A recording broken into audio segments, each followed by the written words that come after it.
আসসালামু আলাইকুম গাইস, সকলে কেমন আছেন? আশা করি সকলে ভালো আছেন। আলহামদুলিল্লাহ, আল্লাহর রহমতে আমি অনেক ভালো আছি।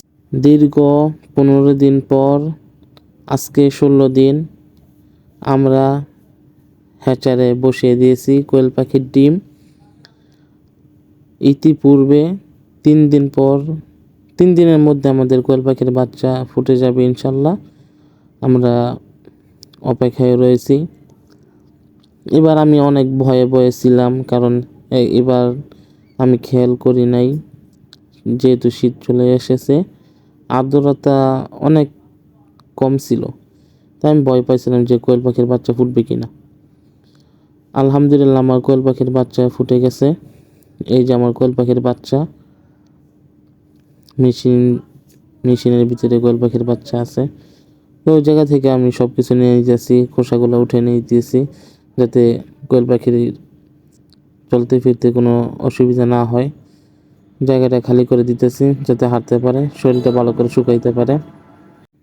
আপনারা কোয়েল পাখির বাচ্চা ব্রুডিং করলে 1 লিটার পানিতে 1 মিলি লাইসোবিট, 1 লিটার পানিতে 1 মিলি দিবেন। 1 লিটার পানিতে 1 মিলি দিলেই যথেষ্ট, তার থেকে বেশি দেওয়া লাগবে না। আপনারা বিকালে নাভি শুকানোর একটা ওষুধ আছে, এক নামের এক কোম্পানির ওষুধটা, তো ওইটা আপনারা ইউজ করতে পারেন, ওইটা আপনারা দিয়ে দিবেন। তো কোয়েল পাখির বাচ্চা ব্রুডিংয়ে দিয়ে দিয়েছি, হিটার বাল্ব জ্বালিয়ে দিয়েছি। এখন তো রাতে অনেক শীত পড়ে, তার জন্য। আর এটা হলো 2য় দিন, দেখেন কি পরিমাণের ময়লা করছে কোয়েল পাখি।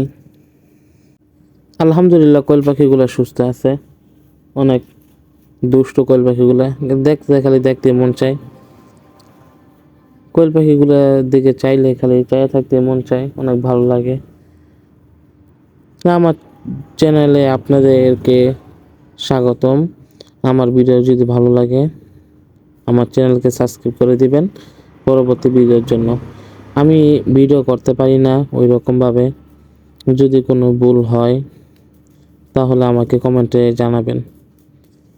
যা ভুল হইবে আমাকে সব বলবেন, পরবর্তী ভিডিওতে যাতে ঠিক করতে পারি।